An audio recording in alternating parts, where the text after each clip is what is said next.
Hello class, and welcome to my presentation on mouse development.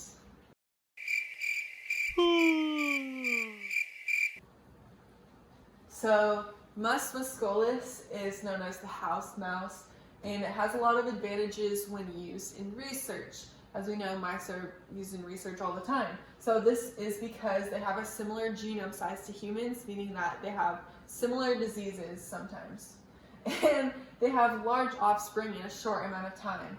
And there's also not a lot of ethical issues concerning mice because nobody really likes them anyway. And they're also not expensive and pretty easy to maintain with food, pee and poop and all that good stuff. So mouse are used in research a lot, and a common technique is known as the knockout technique. So this is when you knock out a gene in the mouse in order to find its function. And this is how they figure out how a gene might contribute to a human disease. And this has been used previously in things like cancer, heart disease, stuff like that. But there are limitations of this knockout technique, and that has a 15% lethal rate. And that means that when a gene was knocked out, the mouse just died altogether, and you can't really find the function when the mouse isn't even functioning. And another limitation is that it may not translate directly to humans. So an overview of the embryo development is that it averages 19 days from fertilization to birth. There's no totipotency after the 2-cell stage, and unlike some of the other organisms that we've studied, the polarity and specification don't come from maternal factors in mice. So as we learned before, maternal factors were super important in other organisms, but in this one, maternal factors don't really play a key role in polarity and specification. So fertilization is pretty uniform for mammals, so I'm not going to be covering that aspect of mice development because we already learned about fertilization. But the first priority of a mouse is implantation into the uterus, and this is because birth is internal instead of external as other organisms that we learned. So it has to implant inside the uterus into the bodies where it can get nutrients and eventually give birth and become a whole mouse. So it must go through a process called compaction before it actually implants, which we will talk about. So as you can see, the egg gets fertilized, and then it gets to the 8-cell stage, becomes compacted, actually loses the zona pellucida before it can implant.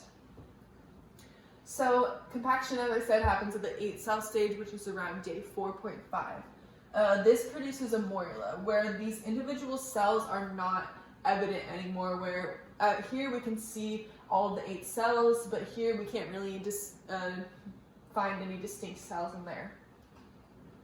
So after compaction happens, the cells can then asymmetrically divide, and they can form either intercellular mass or trophectoderm. And this just means that they don't divide on a 1-to-1 ratio. It's kind of like either more of them are ICM or more of them are TE.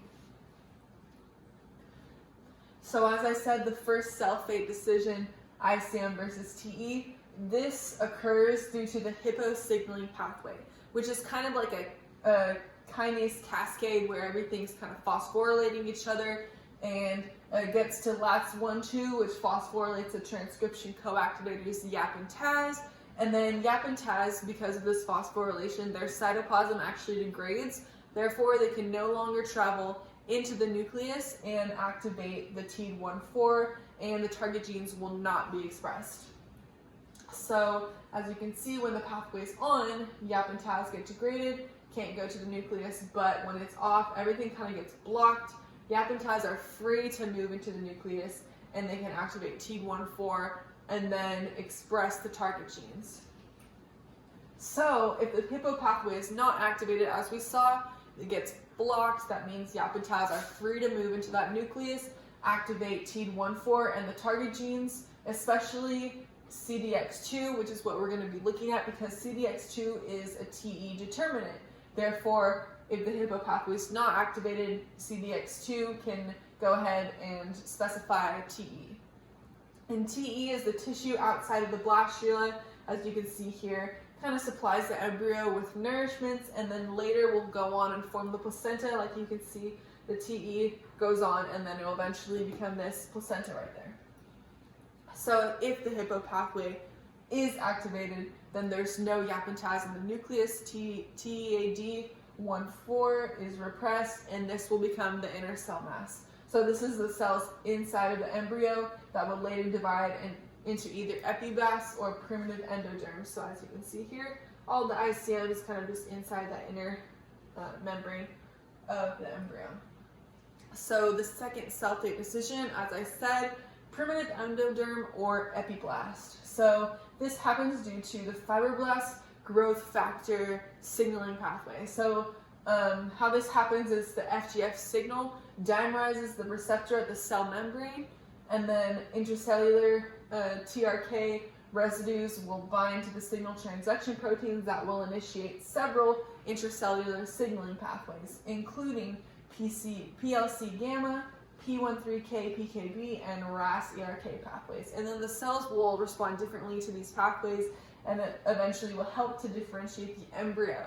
So here we take a look at it. The FGF signals coming in, activating the receptor, where these can kind of phosphorylate each other, the TRK, and then they go on and start signaling pathways all around the cell. And then eventually we will lead to cell differentiation happening in the nucleus. So the primitive endoderm is no longer totipotent because it differentiates and becomes the yolk sac.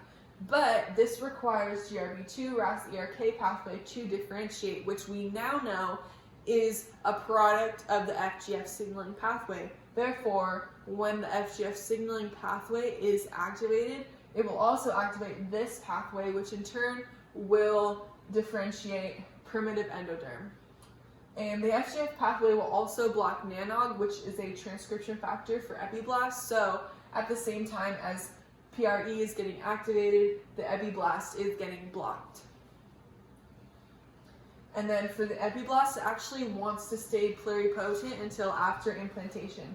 And this is because the epiblast is the embryo. It makes up everything, and it doesn't want to differentiate yet because there's too many things to become. So it has to stay pluripotent. So because of this, it has to inhibit that FGF pathway to pause differentiation. And then because of this, NANOG is able to stabilize and able to produce epiblast. As we said before, it is the transcription factor. So what's interesting is that FGF4 is upregulated in epiblast, which is weird because that's a factor in the FGF pathway. But this has to be upregulated because it wants to drive cells towards specification, but not actually get them there, which is why the FGF signaling pathway is inhibited. But if these cells aren't driven towards specification, it won't ensure that it will occur later, so they might just stay pluripotent for the rest of their existence and will never ever get a full mass.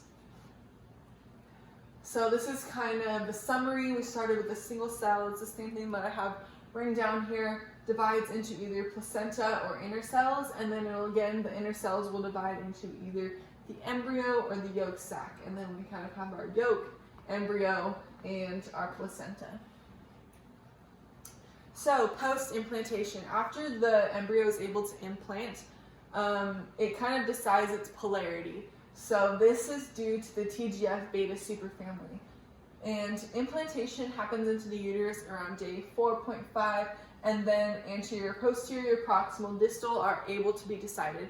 And they are decided through the TGF-beta superfamily, which we did talk about in the Xenopus chapter. So I'm not going to go too in depth about that, but we're going to be talking about the family member called nodal. Just an overview of TGF-beta superfamily. There's a bunch of different members of the family, including nodal and stuff like BPMs, GDFs, activins, but we're going to focus on nodal. But all of these factors come together and they regulate a lot of cellular activities, including growth, differentiation, and a lot of other functions within the embryo development. So this is just the pathway, which was also in our Xenopus chapter, so I'm just going to go ahead and skip over this. And then polarity gets developed at day 5.5 of development. So it starts off with DVE cells, which are distal visceral endoderm cells, and these cells actually form from primitive endoderm cells that have this left U1 gene. And they start in the distal tip, obviously distal visceral endoderm. But then they begin to migrate proximally, but they migrate along the anterior side of the embryo. So this causes all of the visceral endoderm in the cell to follow DVE in this migration like a big wind pushing it. And it kind of all just globally migrates up into the proximal anterior end of this embryo.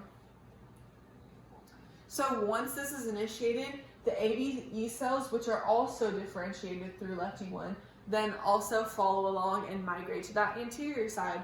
So as we said, ABE and DVE cells contain that lefty1, but they also contain SER1 and DKK1, which was also in the Xenopus chapter, and those are known to block nodal and Wnt. But the ABE and DVE only sit anteriorly and distally, therefore nodal and Wnt are only blocked distally and anteriorly. But nodal, Wnt, and BPM are present in the proximal and posterior end of the embryo. And those help to determine the polarity within the embryo. They're kind of just signaling factors. So as you can see, the DVE starts on the bottom, has those factors that block nodal and Wnt, and then pushes itself up. ABE comes up here, and then if you notice, nodal, BPM, and Wnt kind of self-regulate each other, and they sit in the proximal and posterior end of the embryo. So the last step of the process is gastrulation, and for this to occur, this primitive streak has to form, and then cells migrate through this primitive streak in order to begin gastrulation at day 6.5, and then go on to form mesoderm, ectoderm, and endoderm. And as we know, these three germ layers give rise to many different tissues within the body, which we're not going to talk about, but they will eventually give rise to birth at day 19, and then eventually our adult mouse. So that kind of concludes my presentation about mouse development. Does anybody have any questions, class? You.